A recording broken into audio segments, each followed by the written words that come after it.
Saludos cordiales. Acá caminando hoy por la porción 106. Vamos a estar mirando el texto de Jueces en el capítulo 7, que salía en la porción.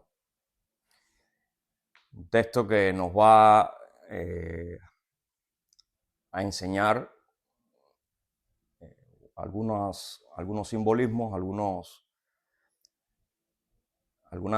instrumentos que la Biblia, como sabemos, usa constantemente para reflejar y enseñar sobre el tema espiritual, que sabemos que son cosas que no son visibles, no son palpables. Por lo tanto, como sabemos, en la Biblia constantemente va a estar usando este vocabulario en paralelismos para poder enseñar desde una situación o una experiencia material aquellas cosas espirituales que necesitamos comprender, aquellas cosas espirituales que necesitamos sanar, que necesitamos curar, para que el ser humano entonces pueda avanzar en los caminos de Dios, acercarnos a Él. Este proceso, que le llamamos vida en santidad, es un proceso que lo fundamental acá va a ser vivir en la fe. Y hoy en día muchas personas confunden la situación, o vivir en la fe, confunden. Y hay muchas versiones de vivir en la fe. Hay muchas versiones de fe. Y generalmente el cristianismo moderno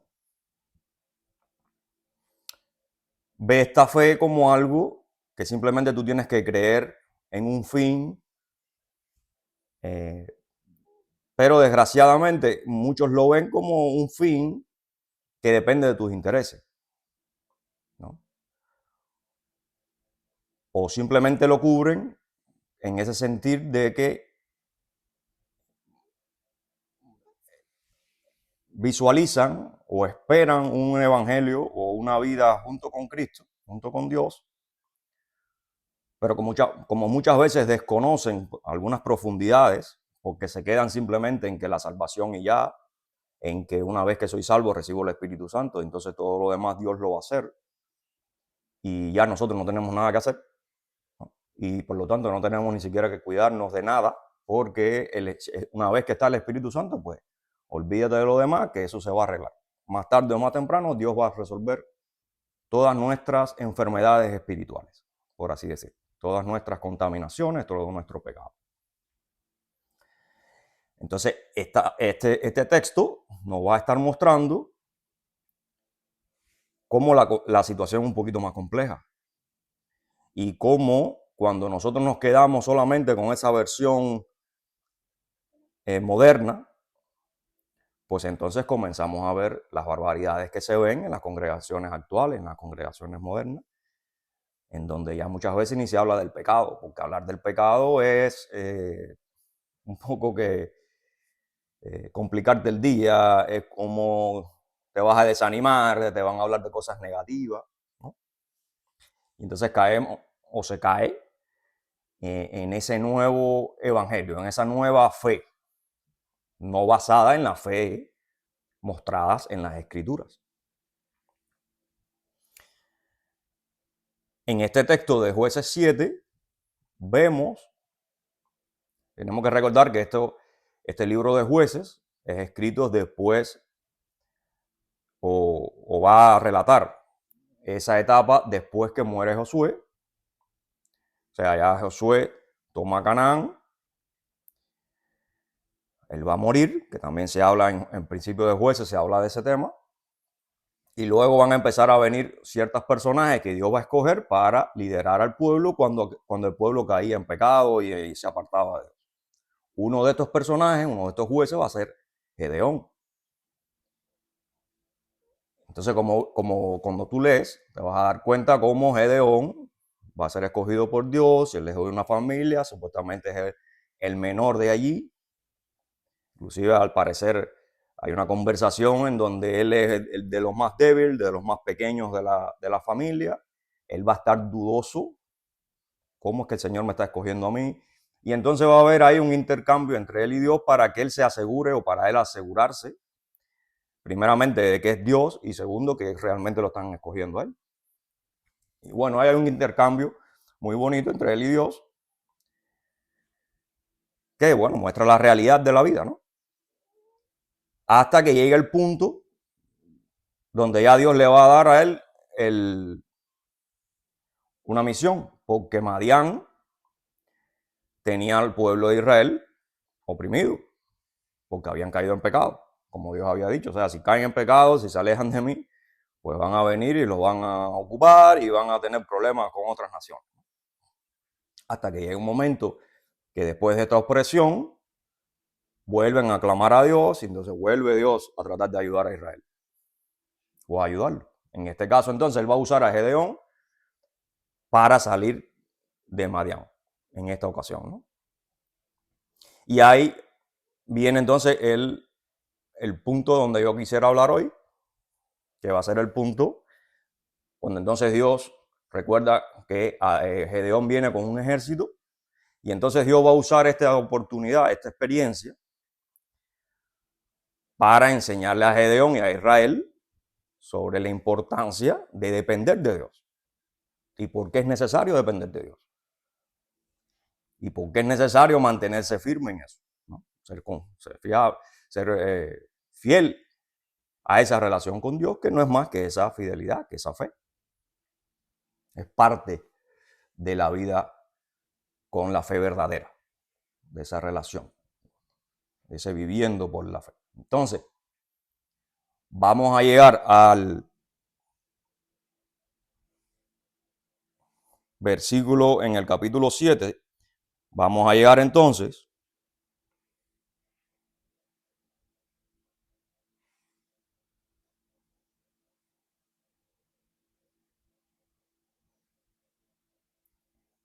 al versículo 16, después que ya de Gedeón escuchó aquella conversación de los madianitas, él se da cuenta que ya Dios había mostrado lo que le había avisado que iba a pasar a los madianitas y es como una confirmación que él tiene. Efectivamente Dios ha puesto a los madianitas en nuestras manos y entonces eso como que lo hace a él un poquito más confiable, ¿no? Y ahí vemos también cómo Gedeón es una persona que tarda en escuchar a Dios, en confiar, ¿entiendes? Él necesita muchas reafirmaciones.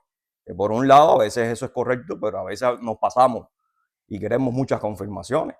Y no necesariamente Dios está disponible todo el tiempo a eso.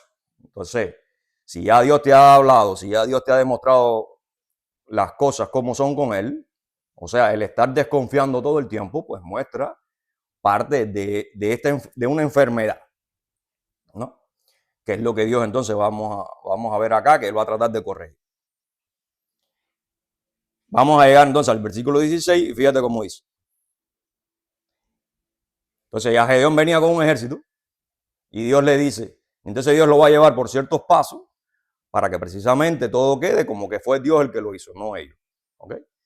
Y ahí va Dios a disminuir el ejército, los va a mandar a que tomen agua, usted va a escoger este, y entonces Gedeón tiene que seguir todos estos pasos.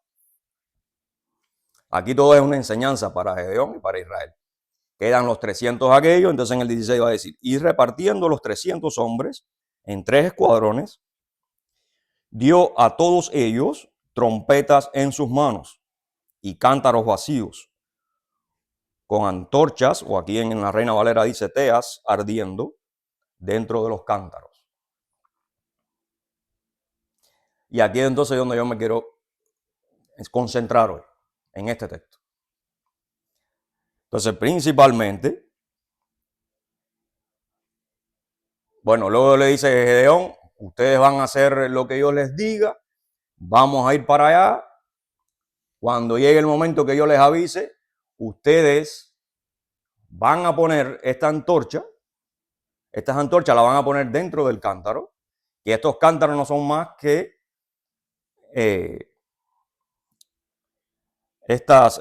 cántaros de barro, que son bastante frágiles, que si se caen se rompen.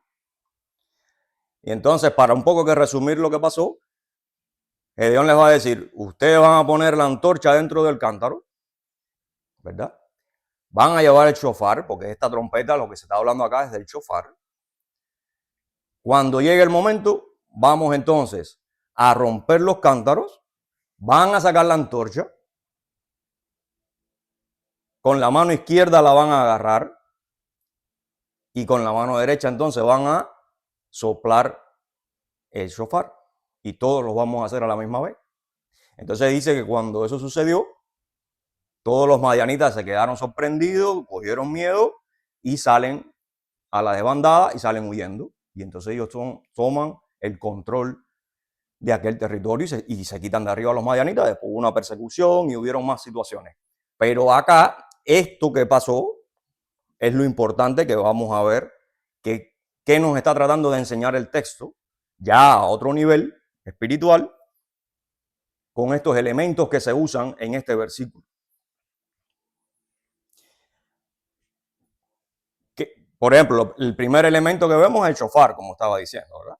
Sabemos ya por la fiesta de Teruá y por otros pasajes que hemos visto en la Escritura que el shofar es un elemento importante en Israel. ¿Qué es lo que simboliza en la fiesta de Teruá, por ejemplo, el shofar? Bueno, es la voz de Dios, ¿verdad? Es el sonido, esos sonidos que se hacen con el shofar, va a ser ese llamado que hace Dios, va a ser el llamado a hacer justicia también. Y esta fiesta de Teruá nos muestra todos estos detalles. Anuncia juicio, anuncia victoria, ¿verdad? Y esto nos demuestra que entonces todo esto son cosas que vienen de Dios, al llamar a Dios, es el llamado de Dios, ¿verdad? Es la voz de Dios y no de nosotros como seres humanos. Todo esto implica hablar y actuar conforme a su palabra. No a la ansiedad ni al ego, o sea, no por nuestros medios, no como nosotros queramos, sino según lo que Dios nos enseña, según lo que Dios nos muestra. Como un segundo elemento tenemos lo de las antorchas, ¿verdad? ¿Qué es lo que es la antorcha? ¿Qué simboliza en este caso la antorcha? La antorcha es la luz de Dios. En este caso, la luz de Dios, si lo vamos a poner en aquellas personas que llevan esta luz, es la luz de Dios dentro del cántaro. ¿Qué sería dentro del cántaro? La luz dentro de la persona que confía en Dios, que cree en Dios, ¿verdad? Del creyente. También simboliza revelación. Cuando usted es iluminado por la luz de Dios, recibe revelación. Dios te revela cosas, Dios te da cosas, ¿no? Te ayuda, te hace entender cosas, te da sabiduría. Cuando una persona está con Dios, cree en Dios, está conectada, ¿verdad? ¿Qué implicaciones podemos ver acá? Que cuando esto sucede, por ejemplo, usted recibe una revelación, recibe verdad, Dios te va enseñando, mostrando cosas de la vida, pues se manifiesta la gloria de Dios en usted. ¿Okay? Y usted va ganando en esa relación, va sintiéndose mucho más cercano a Dios, le va cogiendo el gusto a la cosa, va amando más a Dios. O sea, usted siente una experiencia, tiene una experiencia con Dios que lo hace mucho más cercano a Él. Todo eso te ayuda al acercamiento a esa vida, santidad. Y todo esto solamente pasa cuando usted va entendiendo que Dios es superior a usted, que Dios es el creador y que Dios tiene prioridad, que Dios se la sabe toda, que Dios es nuestro Padre, nuestro Rey y todo lo que, bueno, sabemos lo que implica. ¿Qué hacemos cuando reconocemos todas estas cosas y vemos a Dios como ese ser superior? Que nuestro ego, nuestro propio yo, mengua. ¿Me entiendes? Entiende que hay algo por arriba que importa más y por lo tanto nos sometemos voluntariamente a Él, porque sabemos que lo que Él diga, lo que Él desea para nosotros, su voluntad es superior a la nuestra y nos va a ayudar a poder vivir mejor. ¿Por qué? Porque simplemente nosotros fuimos creados para esa verdad, que es la verdad de Dios, la verdad absoluta. Y como el otro elemento que vemos en ese versículo, está el cántaro vacío. Antes de que tú le pongas la antorcha, el cántaro estaba vacío, ¿no? Que es ese corazón humilde, es esa persona cuando está en ese vacío, en donde entonces no tiene pretensiones y está dispuesto a recibir. Cuando usted tiene el cántaro vacío, usted le puede echar lo que usted quiera, porque le cabe todo. Entonces, en este caso estamos hablando de un cántaro vacío que sería un corazón humilde, una persona humilde que está dispuesto a recibir de Dios. De esta manera, si llenamos ese cántaro de Dios, entonces Dios puede obrar en esa vida, puede iluminar en esa vida. De manera tal que usted suelta el control para que entonces se lo entregue a Dios y Dios entonces va a tener el control de llenar ese cántaro.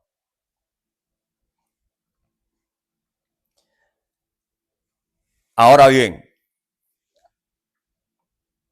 este problema de la fe, muchas veces cuando uno va a conversar con alguien sobre este tema, se hace un poquito complicado, porque cuando usted está en la vida, una cosa es el mensaje muy bonito, se entiende, muchas veces vamos conectándonos con él, pero en la vida real, en la práctica, se van dando situaciones con otras personas e inclusive con uno mismo que nos hacen fallar, ¿verdad?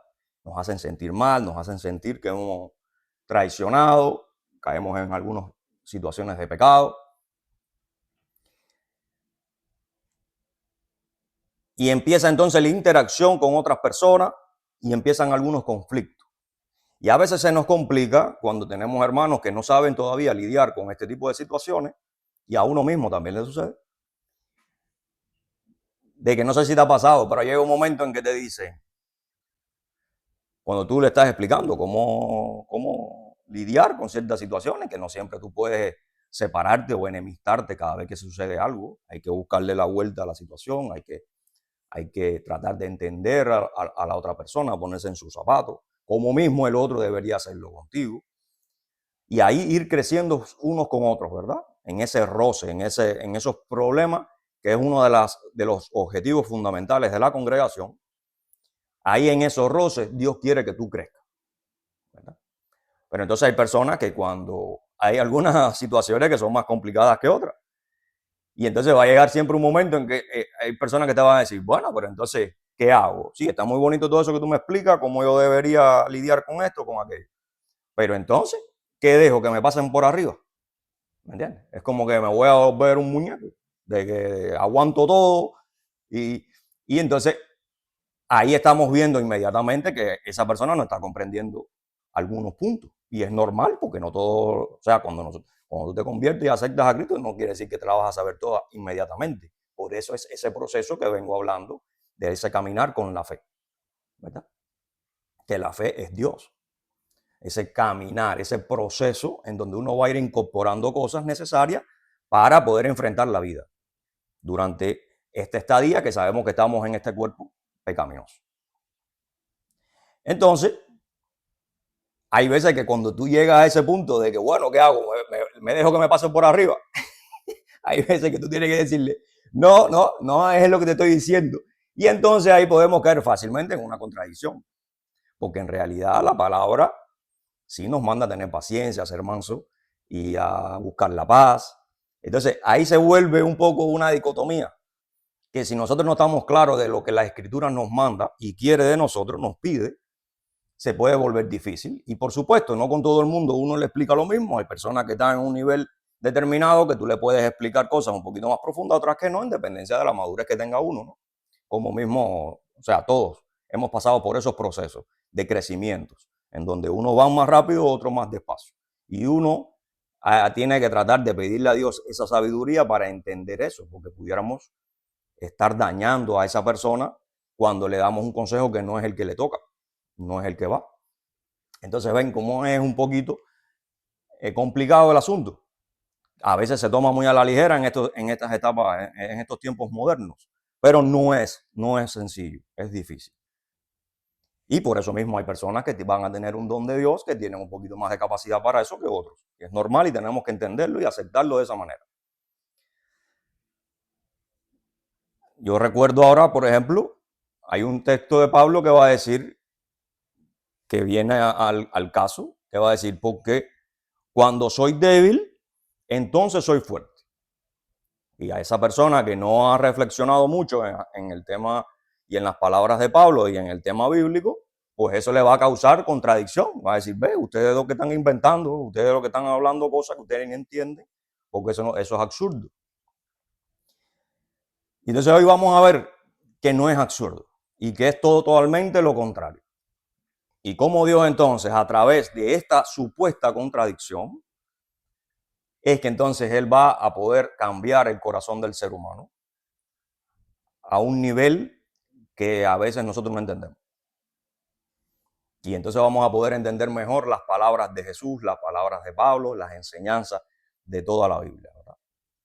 Y de esa manera entonces nosotros poder combatir todas esas situaciones que no tan solo nos suceden con hermanos, sino también con nosotros mismos, con nuestra propia batalla, con nuestro viejo hombre, que siempre va a estar ahí. Cómo entonces nosotros podemos librar esas batallas, no con nuestra fuerza, sino con la fuerza del Señor, ¿verdad? Y antes de entrar en el texto que yo voy a analizar, en donde se demuestra esto,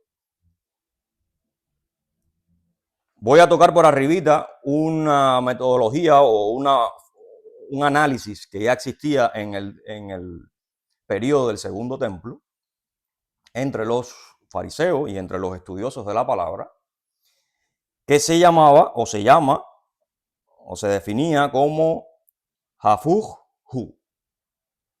Hafuj Hu. ¿Ok? Y en español es más o menos es al revés es. Este principio de interpretación y de análisis a las escrituras, que es como un midrash, una enseñanza, que ya estaba establecido y que se enseñaban entre ellos,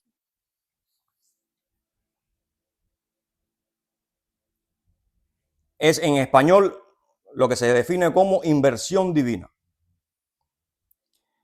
Por ejemplo, en Esther, en el libro de Esther, se va a ver este punto y esa va a ser uno de los libros en donde van a verse, principalmente se van a basar ellos para confirmar este principio y para enseñarlo.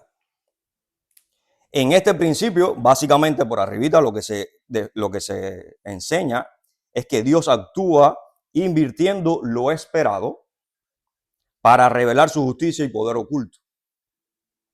¿Qué es lo que se espera o lo que invierte lo esperado por el hombre? O sea, él va a invertir lo natural, lo que pareciera innatural. O sea, si tú me ofendes, si tú me dices algo, yo te tengo que responder si es muy fuerte la cosa. Si tú me ofendes, yo te tengo que responder para que tú no te pases de esa raya, o por lo menos para avisarte que de ahí no te puedes pasar. Y así sucesivamente. Son cosas que el hombre, a través de la historia, ha ido poniendo dentro de la manera de uno defenderse, de la manera de uno responder, contestar, cuando las estrategias, todas estas cosas, ¿no? Que en el mundo normal, pues se vive de esa manera. Cuando usted está en el mundo, usted sabe que usted no le dejaba pasar una a nadie, a no ser que usted le convendría, o que fuera una persona muy allegada, o que usted entendiera el chiste. Pero viene un desconocido a maltratarte o a decirte algo que no es correcto y usted respondía, o usted ahí mismo, si había que fajarse, se fajaba, había que fajarse. Pero usted no le iba a aguantar, como decimos en Cuba, soquetería a nadie, o falta de respeto, o ofensas. A no ser, claro está, de uno que tuviera muy fuerte. Ahí sí había que dejarlo pasar y buscábamos la forma, que ahí también vemos la incoherencia. Pero a grandes rasgos es así. O sea, las personas entonces van haciendo una especie de costumbres que se van pasando a través de los seres humanos, en donde eso es lo que se espera normalmente. E inclusive cuando tú ves a alguien que todo el tiempo se le ofende, se le dice algo y no te dice nada, entonces ese es el bobo del grupo, o el bobo, o ese tipo de un bobo, o a lo mejor está loco. Y así, ¿no? Porque no es lo que se espera que haga. Por eso también yo pienso que en Cuba, por ejemplo, usted veía un cristiano que generalmente ellos eran personas que así, tú le decías lo que fuera y había muchachos de esos que no te decían nada. Y entonces por eso es que tenían fama en Cuba de ser personas débiles, ser personas medias, inclusive a veces hasta los ofendían. Blanditos, como se dice en Cuba, o sea, flojos, un poco amanerados, afeminados. Realmente había muchos que lo eran. Porque para usted ser una persona que sepa cómo lidiar con situaciones, usted no tiene que ser afeminado. O sea, usted no tiene que ser afeminado para que si en un momento alguien te ofende y usted quiera actuar de una manera espiritual, usted no responda o usted busque otra estrategia. No hay que ser afeminado para eso. Entonces eso, con los años he aprendido que a veces parecía que me sospecho que habían allí personas que sí realmente estaban un poquito idas de la realidad de la palabra.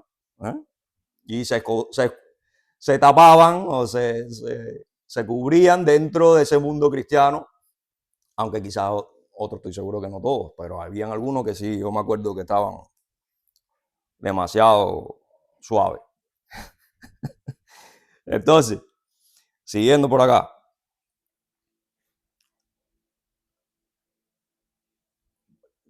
Por ponerte 4 principios nada más sencillos, tenemos, por ejemplo, lo que parece derrota se convierte en victoria. Dentro de este principio que estamos hablando de enseñanza, de interpretación. Lo que es debilidad manifiesta su gloria. ¿Ok? La oscuridad da lugar a la luz.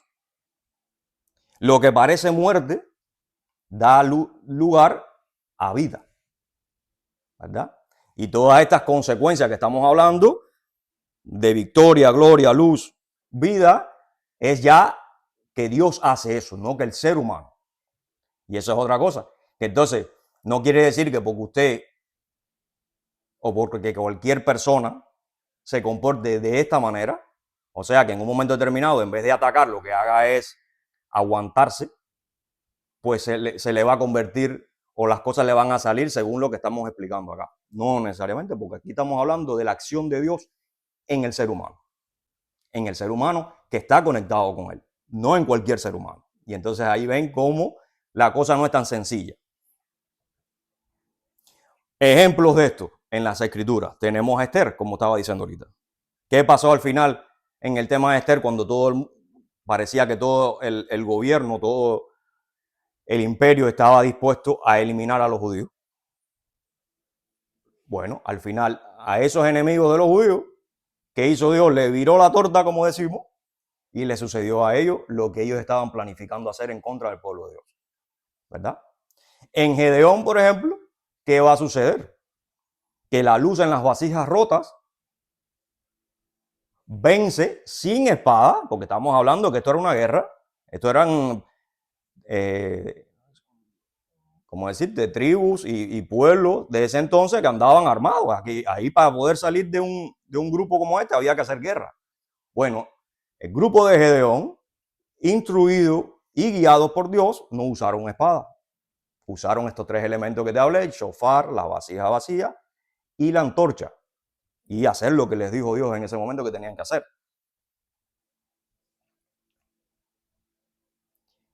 Y tenemos un tercer ejemplo, que es el mejor de todos, que es la cruz. En donde cuando Jesús es crucificado, luego resucita. ¿Y qué pasó?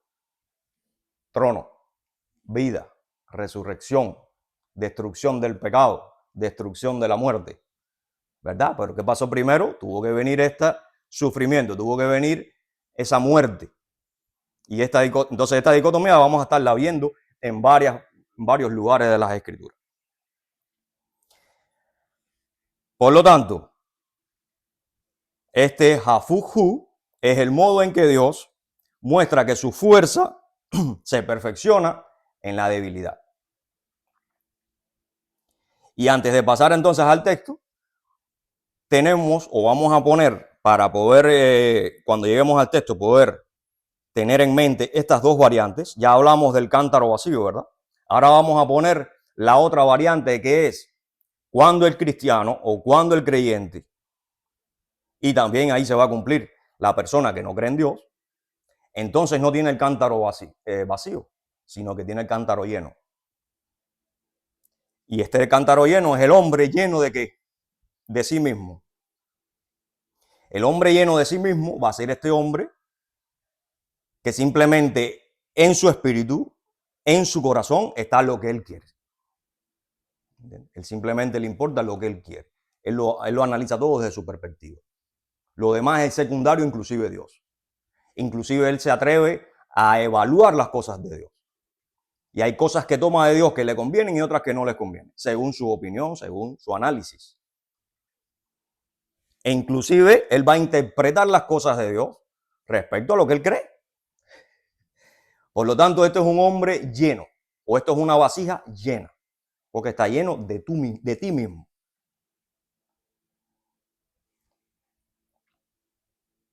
¿Qué es lo que muestra esto?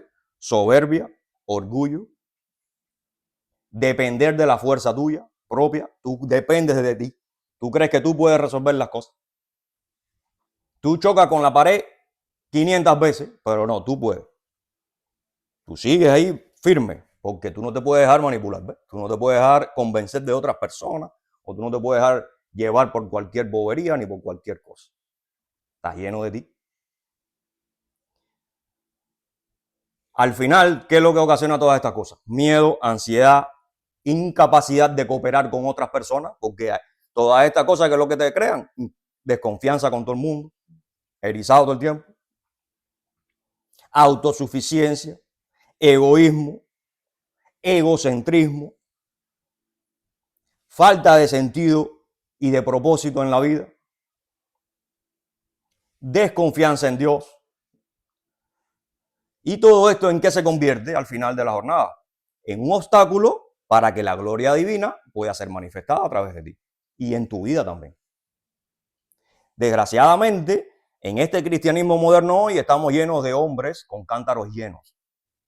Y por eso es que vemos los problemas que estamos viendo en la iglesia y las consecuencias que estamos viendo en la iglesia. Por lo tanto, tenemos que tener mucho cuidado en no ser cántaros llenos.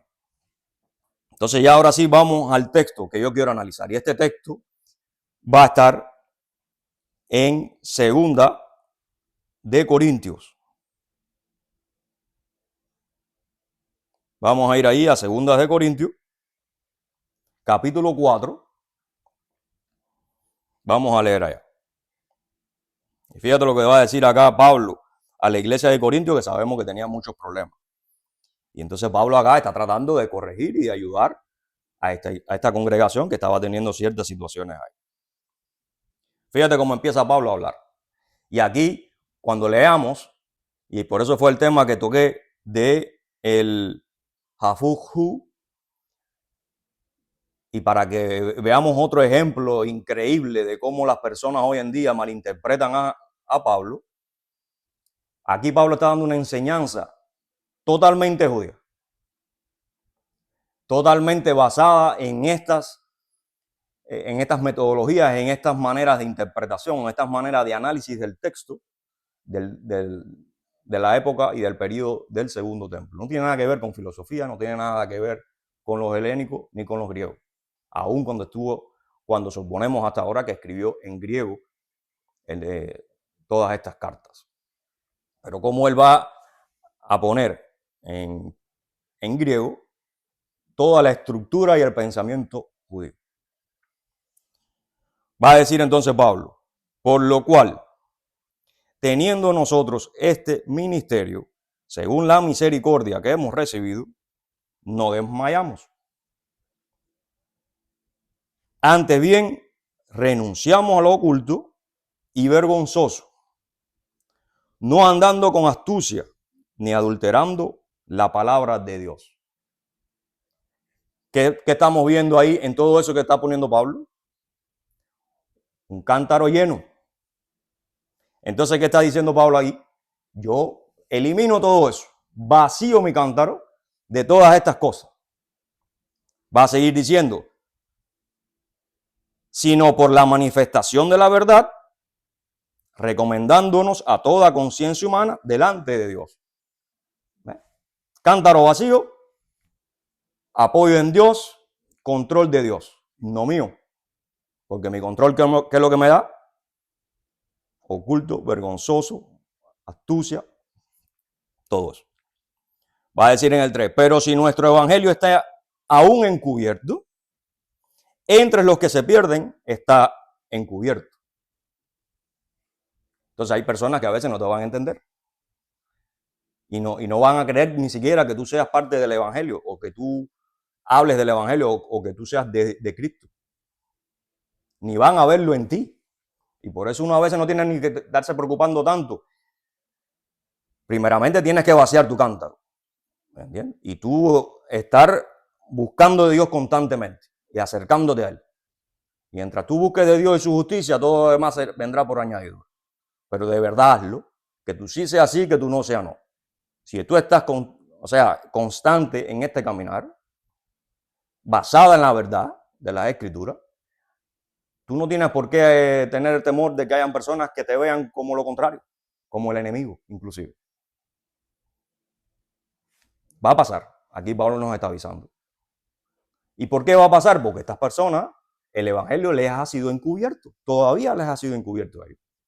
¿Por qué? Porque lo más probable es que ellos son parte de esos cántaros completos, llenos de sí mismos. Dice, en los cuales el Dios de este siglo cegó el entendimiento de los incrédulos, para que no les resplandezca la luz del evangelio de la gloria de Cristo. ¿Ven? Están llenos por un lado, y si están llenos, entonces tú no le puedes poner la antorcha con la luz.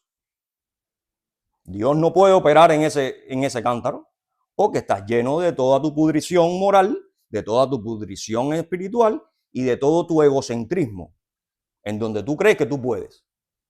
Estás en depresión todo el día, ansiedad, no sabes ni qué hacer, te vuelves loco, vuelto loco, como decimos en Cuba. ¿Pero por qué? Porque estás lleno, porque tú quieres hacerlo todo a tu manera. Dios te está diciendo, tienes que vaciarte de ti mismo y dejar que yo te llene para que mi luz pueda alumbrar en ti. No.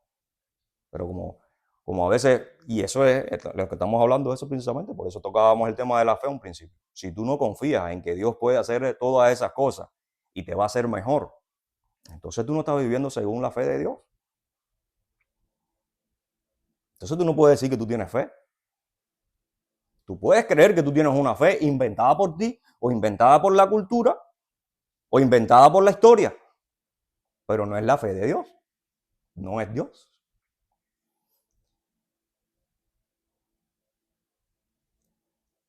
Dice, el cual es la imagen de Dios, el Sel en Elohim. ¿Ves? ¿Quién es? Jesucristo, Dios.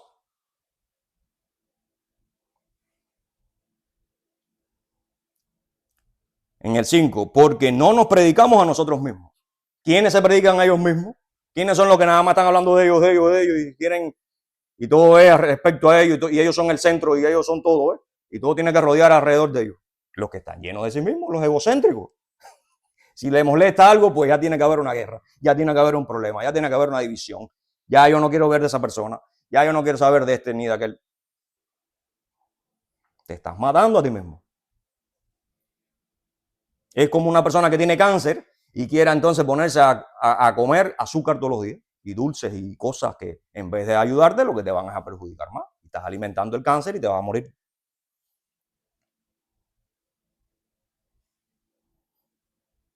Sino a Jesucristo como Señor y a nosotros como vuestros siervos por amor de Jesús. Entonces no sé si hasta ahora has visto cómo Pablo va a ir usando esas. Algunos hacen esto, pero nosotros hacemos esto. Algunos hacen esto otro, pero nosotros, ¿me entiendes? Esa negativa, positiva, esa dicotomía ahí, esa antítesis o antitesis, ¿verdad? En el cual tiene mucho que ver con lo que veíamos ahorita de esta forma de explicar y de entender los pasajes del segundo templo, del periodo del segundo templo. Entonces, ¿cómo Pablo está usando esa estrategia, esa manera de escribir para explicarnos este pasaje? En el 6, porque Dios, que mandó que de las tinieblas resplandeciese la luz, es el que resplandeció en nuestros corazones para iluminación del conocimiento de la gloria de Dios en la faz de Jesucristo. ¿Ven? Y aquí viene entonces el texto que nos conecta directamente con Jueces y con Gedeón, con Jueces 7. En el versículo 7 de aquí va a decirte, pero tenemos este tesoro en vasos de barro, que son los cántaros de barro, para que la excelencia del poder sea de Dios.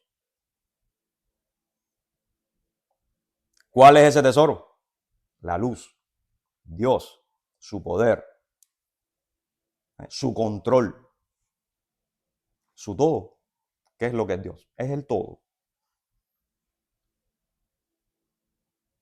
Dice, y no de nosotros, que estamos atribulados en todo. Entonces, ¿qué es lo que es no de nosotros? Cántaro vacío, para que se llene de Dios. Ahora bien, aquí entonces Pablo va a entrar en otra etapa del mensaje. Y fíjate cómo va a decir que estamos atribulados en todo. Ahora tú vas a decir, pero espérate, pero un cristiano atribulado. Hay personas que si tú le dices atribulado, entonces, no, tú no estás viviendo en fe, tú estás mal, tú no tienes el Espíritu Santo. O tú eres una persona que no eres espiritual, porque los espirituales tienen que estar volando las 24 horas del día sin ningún tipo de problema. O hay otros que te van a decir, no, pero si es que yo tengo tantos problemas con esta y con esta persona y con la otra. ¿Ves?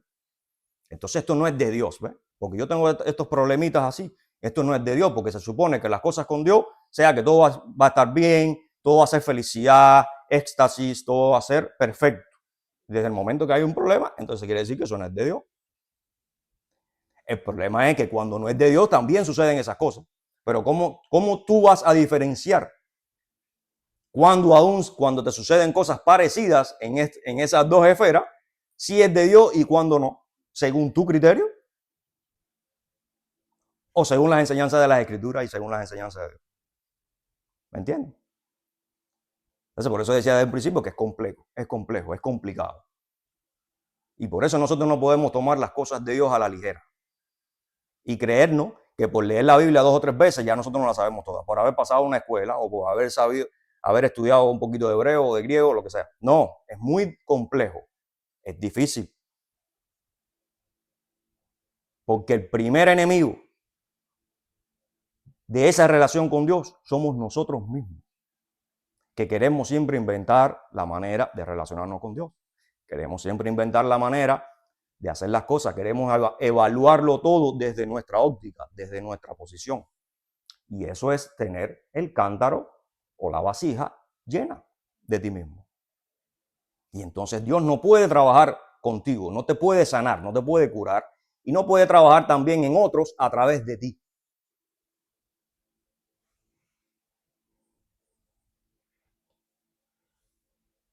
Por lo tanto, cuando Pablo está diciendo que estamos atribulados en todo, él se está refiriendo a esa batalla que él tiene con él mismo.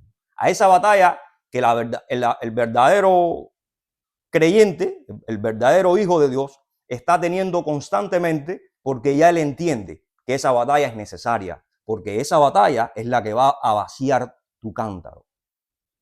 Tu cántaro lo tienes que vaciar respecto a Dios. Y de esa manera, Dios entonces lo va a llenar con su luz, lo va a llenar con todas sus herramientas para que nosotros, herramientas espirituales, para que nosotros entonces podamos controlarnos, dominarnos, obedecer, vivir en la felicidad que solo Dios da, no la felicidad del mundo, sino ese bienestar para el cual nosotros fuimos creados a través del trabajo de Dios en nuestras vidas. Pero si nosotros estamos constantemente haciéndole fuerza a eso, Dios no puede trabajar ahí, porque Dios no te va a obligar a hacer algo que tú no quieras o que tú no estés dispuesto a ceder, a rendir. Entonces tenemos que vaciar. Pablo aquí entonces va a empezar a hablar de esa dicotomía también, de esa realidad, de que las personas que aman a Dios están en un constante batallar consigo mismo, porque el nuevo hombre tiene que dominar y vencer al viejo hombre. A esa vieja persona conflictiva, problemática, de mal carácter, mal hablado, de malas costumbres, que no entiende las relaciones, cómo se deben hacer las relaciones con los demás, que no entiende que no puede ser todo como él cree, ni a su manera, que no tiene a veces empatía, no se pone en los zapatos de nadie, porque muchas veces critica lo mismo que hace. Todo eso es un cántaro lleno. Todo eso va en contra de las cosas de Dios, del trabajo de Dios, del poder de Dios. No va a dejar que Dios se pueda manifestar en tu vida porque tú quieres seguir teniendo el control en vez de dárselo a Dios. Fíjate cómo sigue Pablo. Mas no angustiados. ¿Por qué no angustiados? Porque sabemos que el que ha tenido esta batalla sabe que aun cuando está en esa constante batalla con uno mismo, los frutos se van a empezar a ver. Y tú vas a ir empezando a aprender. Y si Dios está en esa vida trabajando, tú vas a ir cambiando, tú vas a ir avanzando, aunque a veces avanzas poco, unos más rápidos que otros, pero vas avanzando, vas viendo los frutos, vas viendo las cosas positivas que Dios va a hacer en tu vida. Pero siempre y cuando tú le des el control a Él y vacíes tu cántaro y le des la opción a Él de que ponga la antorcha adentro.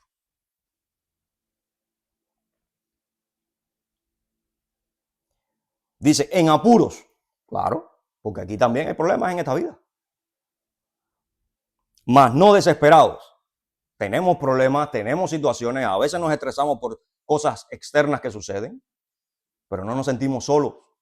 Tenemos en quién confiar. Tenemos en quién apoyarnos, en quién mirar, en quién esperar. Y en última instancia, sabemos que Dios nos promete que siempre estará con nosotros. Él va a proveer. Pero no es esta proveer de que yo no hago nada, ¿me entiendes? Y que Dios, ya yo me tiro al abandono y ya Dios proveerá. No. Es ese proveer de Dios, de que tú estás haciendo lo que te toca hacer, que en parte viene esa batalla espiritual, esa realidad espiritual de esa batalla constante. Entonces Dios va a ir poniendo lo que falta, lo que toca, lo que a cada quien le toca, según lo que le toque. Valga la redundancia.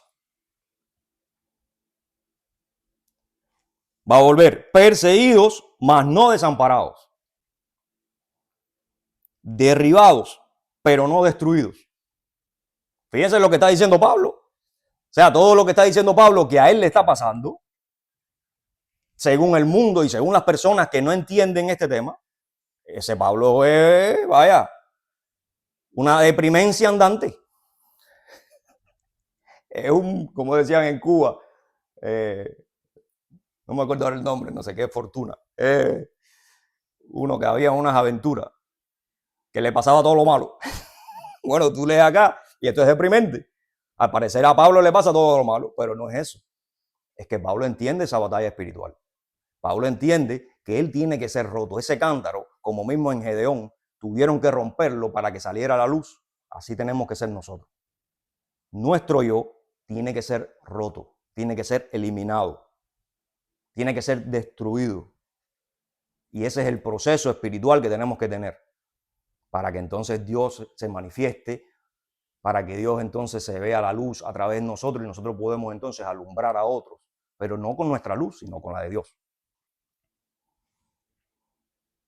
Llevando en el cuerpo siempre, por todas partes, la muerte de Jesús.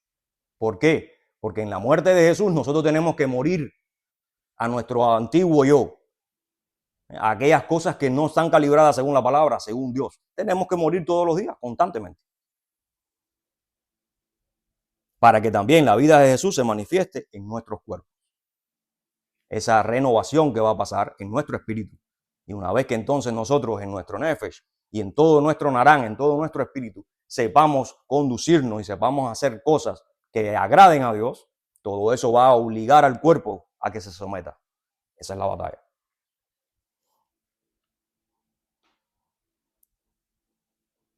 Porque nosotros que vivimos, siempre estamos entregados a muerte por causa de Jesús, lo mismo que hablamos, para que también la vida de Jesús se manifieste en nuestra carne mortal. De manera que la muerte actúa en nosotros. O sea que entonces cuando suceden cosas nosotros tenemos que estar mirando cuáles son aquellas situaciones en nuestra vida que todavía no tenemos calibradas según Dios. Y por lo menos en lo que respecta a nosotros, hacer morir aquellos que nos está haciendo sacar egocentrismo, orgullo, envidia, todas esas malas cualidades y hábitos que tenemos, que traemos del mundo, de nuestras educaciones, de nuestras culturas, y que muchas veces son las que van a interactuar con los demás para mal y van a traer división, problemas, malos entendidos. En todas esas experiencias, entonces tenemos que estar mirando qué es lo que está, por lo menos en lo que a mí respecta, creando esta situación. Déjame ver cómo yo puedo arreglarla, romper eso, romper ese ciclo y entonces dejar que Dios trabaje en mí, para que quizás de esa manera yo pueda ayudar al otro, si respecta que del otro también hayan problemas que también ocasionan la división o el conflicto. Porque no te estoy diciendo que cuando hay un conflicto tú seas el culpable siempre. No, también el otro tiene de su parte. Porque si nada más que hay uno que sabe hacer las cosas como tiene que hacerlas, pues el conflicto no llega mucho. Aunque quizás esté la ofensa, quizás esté la falta de respeto, pero por lo menos no pasa a mayores. ¿Verdad? Entonces acá Dios nos está enseñando cómo tenemos que tener que, contrario a lo que el mundo te dice, que tú siempre tienes que defenderte, que tú no te puedes dejar pasar por arriba, acá Dios te está diciendo, tú tienes que evaluar todas esas situaciones, aun cuando son negativas, son una oportunidad para que tú te evalúes, para que tú encuentres algo en donde tú aún tienes que morir. Inclusive, fíjate, inclusive a veces cuando sucedan y tú no respondas según como normalmente se responde, agresivo o contestón o como sea, aun cuando tú lo puedas aguantar, si tú nada más que lo pensaste, porque acuérdate que Jesús la puso más difícil, significa que ahí está el problema y más tarde o más temprano eso puede salir.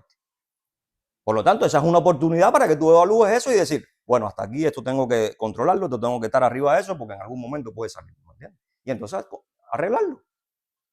Pero si tú no estás en ese chip, en ese canal, de que tú tienes cosas que tienes que morir a ellas, que tú estás mal en situaciones como lo tenemos todos, entonces tú cada vez que hay un problema, tú nada más estás observando el contrario.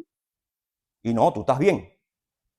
Y ese no es el punto. Dios quiere que tú te cures tú, como mismo quiere que se cure el otro, siempre y cuando lo permitas. Y eso tiene que ser dándole el control a Dios constantemente, en todo momento. Entonces, cuando entendemos esta realidad y todas estas cosas que Pablo nos explica en este texto, que fíjate cómo va a terminar, de manera que la muerte actúa en nosotros y en vosotros la vida. ¿Por qué? Porque mientras tú puedas ir controlando todo eso que hemos explicado, eso te va a dar la posibilidad entonces de ser ejemplo para los demás, de mostrarle a los demás, de ayudarlos. Entonces para ellos va a ser vida, porque ellos van a ver el evangelio a través de ti, a través de tu ejemplo. Y es a lo que estamos llamados también. Entonces ven como ahora, allá en 2 Corintios 12, Pablo va a decir, cuando soy débil, entonces soy fuerte. Desde esta perspectiva podemos entender cómo ya en este periodo del segundo templo, ya ellos entendían que esta era una de las maneras de entender de que tenemos que vaciarnos de nosotros mismos, tenemos que rompernos a nosotros mismos, tenemos que morir a nosotros mismos, para que entonces se manifieste Dios a través de nosotros, nuestro Señor Jesús, haga la obra en nosotros, así como también podamos entonces ayudar a los demás y que a través de nosotros también los demás vean la veracidad, ganen confianza en Dios, que no va a depender de eso, va a depender de Dios, pero sí estamos llamados entonces a ser ejemplos a los demás. Termino acá, fíjate cómo va a decir, y esto es un tema de este punto, cuando Jesús por allá en Mateo 19 va a decir, los primeros serán postreros y los postreros primeros, cumpliendo esta misma base de interpretativa, esta enseñanza, en donde aquello que el mundo cree que es una derrota, en Jesús es todo lo contrario. Y en que cuando nosotros nos vaciamos y permitimos que la luz de Dios sea la que controle nuestras vidas, entonces Él va a hacer de nosotros la perfección, hasta donde se pueda. El límite es el cielo, como dicen por ahí. Entonces, esa es la reflexión, que podamos venir a Dios, que entendamos que tenemos muchas cosas en nosotros que nos perjudican, que nos contaminan, que nos apartan del Señor, que aun cuando usted ame a Dios, usted sigue teniendo cosas que cambiar. Usted necesita romperse a sí mismo. Usted necesita confiar en Dios, entender que Dios tiene la solución y tiene el arreglo para eso, siempre y cuando usted derrote a su viejo hombre, a su yo, a su egocentrismo, que usted entienda que usted es parte de la creación no le pertenece a usted, ni usted es el centro de la creación, como que todo tiene que cuadrar con usted. No, usted tiene que cuadrar con Dios, si es que usted quiere caminar con Él y caminar con la fe. Y esa es la verdadera fe, que entendamos que tenemos que rompernos a nosotros mismos, morir, para que entonces Dios se glorifique. Entonces con esto lo dejamos y hasta la próxima. Bendiciones.